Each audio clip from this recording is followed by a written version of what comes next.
man, as Ann Barnhart said, the lady who, her and her husband, I guess, they had like some kind of brokerage or something, investment firm that she closed down after MF Global. The whole thing is shot. It can't be trusted. Get your money out. We couldn't dare take clients' money when this kind of thing's going on.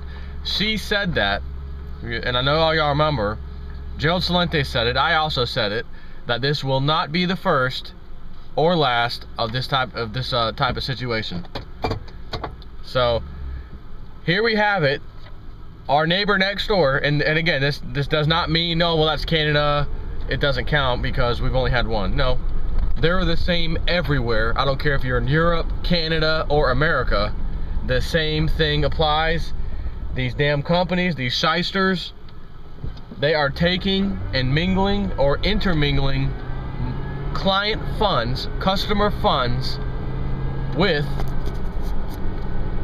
their own, so that they can bet on the stock market and make more money, because they don't want to just have to get that little fee, you know, for opening up an account, closing an account, doing a transaction, monthly maintenance fee, whatever it is, like a bank or whatever. Now they don't want to do that. There's not enough money involved in that.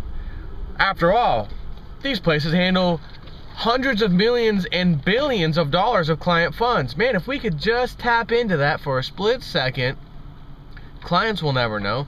We'll make a bet. We know what we're talking about. We'll win the bet on the market that something's going to happen on these European bonds or whatever, for whatever European nation. And then, damn it didn't actually work. Uh-oh. Now what do? Oh, we just filed for bankruptcy.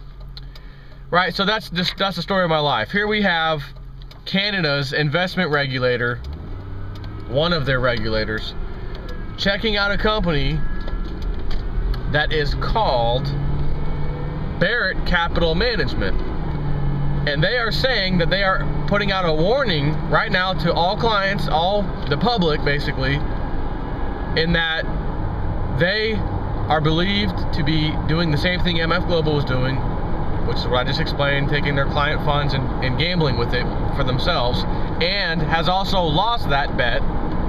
So red alert is being put out by one of the regulators. Now, boy oh boy, wouldn't it be nice if in America, with the Security and Exchange Commission, the CFTC, the SPIC, or whatever the other one is, right? All these different ones, you know, the CME group, another regulator, they regulate. Just couldn't seem to see that one coming in advance, and it was too late. Everyone lost their money, or most everybody lost their money, and is not getting 100% back for sure. We'll be lucky to get 70-something% back. Now, this just happened in Canada, so here's strike number 2. And as this takes place, of course, I've seen gold and silver's up, you know, fairly decently today. And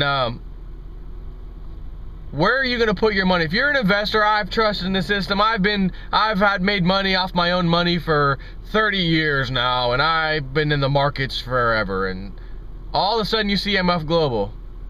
Your instinct's going to tell you, well, damn, that's not supposed to happen. What about the regulators? What about all this insurance the CME group said they had to make everybody 100% whole? And here we are, I'm hearing that everyone's going to have to take a haircut? Huh. Well, that's just one story. Chances of my brokerage house doing that, And then another story comes out, this time in Canada. That's strike number 2. You know, I may want to consider pulling my funds out. I don't like what I'm seeing, right? That's what the mindset of these multi-millionaires, or just standard investors, maybe they have tens of thousands or hundreds of thousands, etc., in these funds, or whatever funds they're invested in. And they're starting to say, you know, that's pretty interesting. I don't like what I'm seeing. Where can I put my money? I certainly don't want to park it in a bank right now. Jesus. Okay, what else can I do? Oh, that's right. The same old 6,000-year-old history's back pounding. It's knocking on the back of my head right now. Gold and silver, gold and silver. Not paper gold, physical gold and silver. So you'll see more and more people starting to get in gold, silver, just like last year broke records, 2010 broke records in bullion, gold and silver bullion sales, as well as purchases from countries themselves like China, Russia, India, some big ones. And again, last year, first time ever, Hugo Chavez says, give me my 190 some odd tons of gold, which apparently I assume he's got all of it now. I saw the truckloads coming in. We all saw that on the news. Don't know if he actually cut into any bars as a precautionary measure. If old Hugo, by the way, Mr. Chavez, if you're listening to Realist News by chance, you may want to cut into those gold bars randomly, like about 25% of them, just random piles of them. Just grab some and cut halfway into them, just to be safe, because I think you might be screwed if you don't. But that's another story. So the same old things continuing, the same nonsense in Europe, and just as Lindsey Williams said, market's up today. It was not up yesterday, but it's up today. Bullcrap news, market goes up. Bullcrap news, market goes down. All it is a story. I've said this a million times already. It's a story for them to say, well, this is why it reacted this way, right? Why did the market do that today? Why did it go up like it did today? Oh, BS news out of Europe. Oh, okay. Hey, why did the market go down yesterday? Oh, the same exact BS news out of Europe. Well, then why doesn't the same BS news make the market go down, and then when they report the same news again, it goes down again?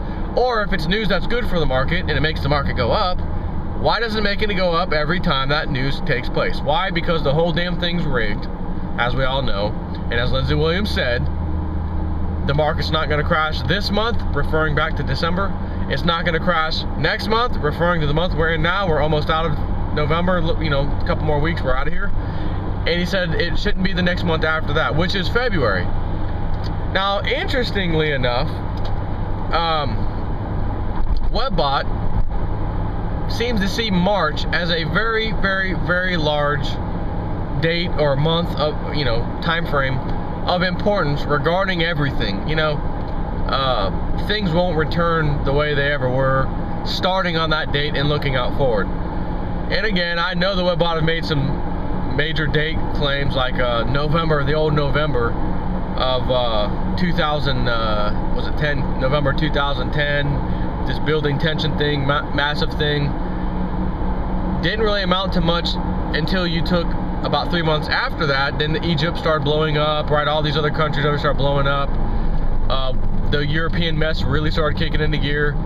But that's arguable that that's what they were talking about, because the way they made it seem, was that it would be this, you know, big event or events, bigger than 9/11 as far as the outcome. And I, you know, in fairness, I can't say that I've seen that, but I would be a fool. Damn, people better slow down around here before they get in an accident. I'd be a fool to throw away the Webbot because of something not being on time. I've already learned that lesson before. And it's saying March again. Lindsey Williams didn't say per se, oh, March is when it starts. He just said the next 3 months, it ain't gonna happen within those 3 months. And that was December, January, the month we're in, and then February, which is next month. Should not see that market crash occur, the big one. And starting with Europe, as he said. So, again, as he said, you better start getting your gold and silver. I just bought some ounces on Friday. My mother-in-law needed some cash, and she came over for a birthday party yesterday, or the day before, and said, do you know any coin dealers open right now? I got to sell a little bit of silver. I need the cash. I don't want to sell it, but I need some cash. And I said, well, how many do you have? She goes, well, I want to sell around 20 of them. I got to, you know, she has one of the stacks full. There were some Indian heads, whatever. And like I say, I always get silver eagles for the most part. And she tried to go to a pawn shop at one point. She goes, yeah, they were trying to give me $3 under spot price for these things. So I told you, don't mess around with the pawn shop. You go to a coin dealer, put it out on Craigslist, go to freaking eBay if you have to, go to the flea market, find the coin dealer there. Somebody's going to buy them for you, for sure. So they tried to shortchange her. She wasn't having none of that. I told her, if they offer you any less than $1 under spot for regular old 1 ounce coins, you can just walk away.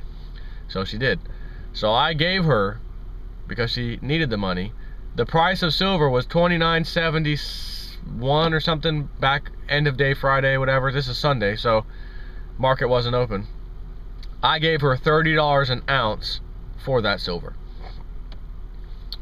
Why? Number one, it's my mother-in-law, and number two, she needed the money, you know, and I know her, so that's the other reason. And I was gonna buy a little bit more last Friday, but I was like, nah, let me just wait. And then she came up Monday. I told her I'll buy the other 10 ounces. I bought 10 of them from her. That's what she needed. And I said, if you want to sell the other 10 on Friday, let me know this coming Friday, and I'll buy them. So all I'm saying is there's nothing changing. MF Global Part 2 is taking place, and the first MF Global hasn't even gotten finished yet. We don't even know how that's really going to end ultimately. What's going to happen to their money, etc. Is the guy going to go to jail, etc. The whole 9 yards. What's going on? And here we have Part 2 already taking place in a whole nother company in Canada, nonetheless. So are we going to see a third company before the first one, MF Global, even gets dealt with properly? I mean, this is just crazy. You are a damn fool if you have your market invested in this stuff. If you're not paying attention, I don't care if someone never watched my video in their life. They know, the average word on the street should know about the MF Global situation. If you have any funds in a 401k, stock market, etc. If you're not watching your own nest egg, and you expect the vultures to watch your nest egg, the vultures are going to destroy that nest egg and eat it alive.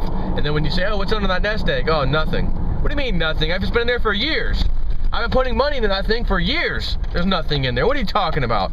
Yeah, there's nothing in there. We gambled it and we lost. Sorry about that. We just filed Chapter 11. Have a nice day. Oh. And then that idiot at work, which is me, been telling you the whole time, cash it out, take the beating, take the loss, and get gold and silver. Silver especially. Anyways, I gotta run.